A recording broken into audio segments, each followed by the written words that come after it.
Well, I don't really have any books to hold up to make a thumbnail. Got one. Hello everyone, it's Fiona and welcome back to my channel, Krusnal I Chanel. I hope you're all very well. Let's chat about the books that I read in April, and it's not going to take me very long because there weren't many. I hit a bit of a slump this month. I'm definitely out of it now, which is good news, but yeah, I only read 3 books this month, which is fine. It's a perfectly decent number, but I would usually read more than that, and I was definitely anticipating reading more than that this month. So I read 3 books, 2 of which were physical, 1 was an audio, and my star ratings range from 2.75 up to 4 stars with an average of 3.58 stars. The 2.75 I could be swayed to increase to a 3, but we'll come to that. I don't really know where to start today because usually I go chronologically in terms of when I finished the books, but it doesn't feel right on this occasion because I basically spent the entire month reading this book with a few other things in between. So I think I'll begin with this. So this is book 3 in the Arc of a Scythe trilogy by Neil Shusterman. I read the first book, Scythe, in January of this year, and then towards the end of March I read book 2, which is called Thunderhead, and upon finishing that I went straight into this book, book 3, and the last book. So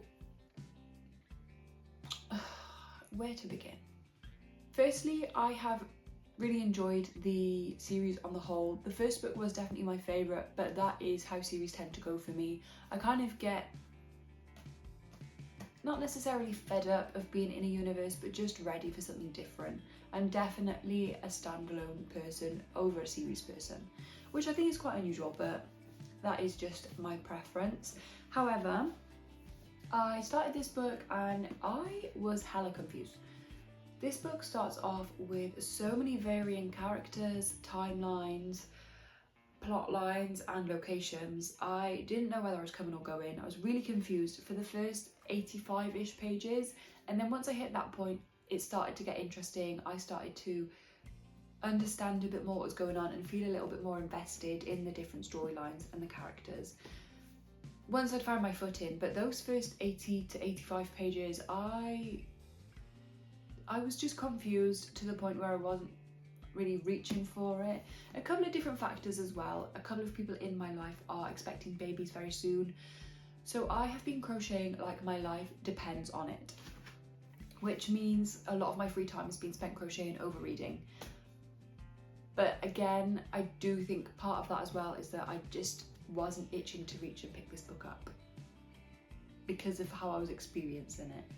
But once I got into it, yeah, another great story. I think this was a really great way to tie up the whole series. I think it ended well. I definitely don't think it needed to extend any further.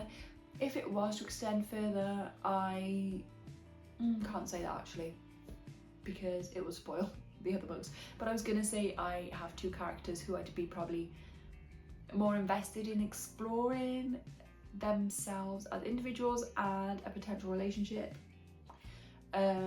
if there was another book, but I don't think that's necessary. I think this wrapped everything up really well. I don't really know what else to say.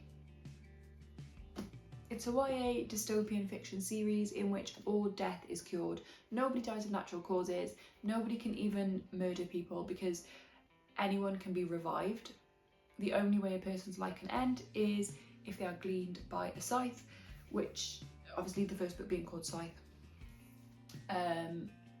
Book 1 follows 2 teenagers who are selected as apprentice scythes, and the rest of the series follows on from there. Yeah, I feel like I've said that spiel so many times lately. It's a good series. It is a good series.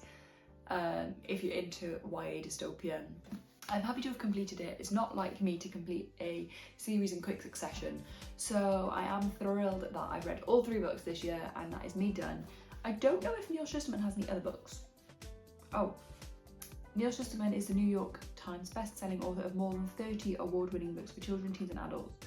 Well then, I might try some of his other books. I'm not in a huge rush to pick them up, but I did enjoy this trilogy. That's it. That's a lot.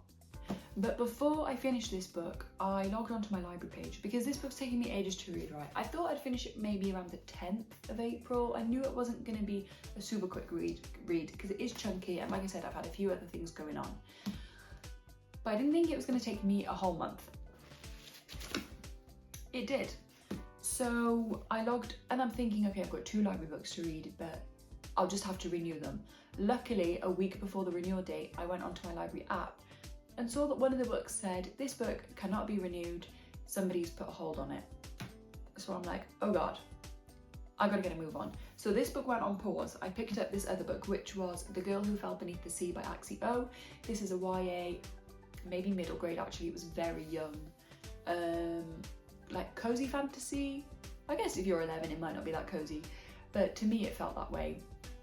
In which the main character Mina, she lives in this small remote village and they are cursed with storms every year, big storms.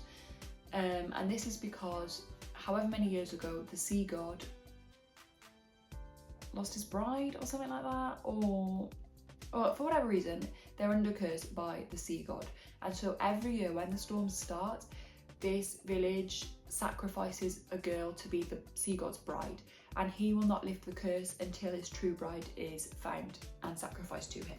Why they're only choosing one a year, I don't know. Not very practical, because it's going to take a long time or a lot of luck. But the girl selected this year is Shim Chung, and she is Mina's older brother's love of his life. Mina cannot bear to see his brother's hurt and heartache at the thought of Shim Chung being sacrificed, so she volunteers herself instead. And we follow her on this journey in the spirit realm under the sea, trying to solve this quest, meeting different characters along the way, and I guess finding a bit of who she is as well, finding her inner strength. It's a nice story, but like I say, it was very young. Having read it, I could say that I'd be perfectly happy never having read it, but obviously I wouldn't know that if I hadn't read it. I woke up this morning and my hay fever was like, ta-da, it's time. My brain is... Basically the books I read were not that interesting and I can't think of the good things to say about them. But that's fine. So this is the book that I gave 2.75, but like I say, I think I could bump it because for what it was, I think it was good. It just wasn't amazing for me. I think I was a bit too old. I was not the target audience. But I'm glad I tried it. It was recommended to me, that's why I picked it up. Yeah, I found it a little bit boring. It did read fast though. I didn't have any trouble getting through it. And one thing that is definitely a positive is it kickstarted me into reading again, because I kind of had to because of an external factor, the library. And so once I finished that, I got way more into this one as well because I was back in the zone of reading a lot. And amongst all this, I listened to Lily Allen's memoir on an audiobook, and the book's called My Thoughts Exactly.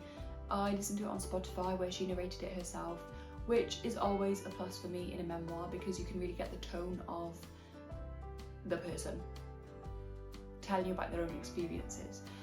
And I really liked this. I have been listening to Lily Allen a lot lately. I really like her newest album. I'm going to see her later this year, which I'm very excited about. I think my Spotify algorithm just picked up on that and so suggested the book. I didn't know she had a memoir, but I thought, why not? I'll listen to it.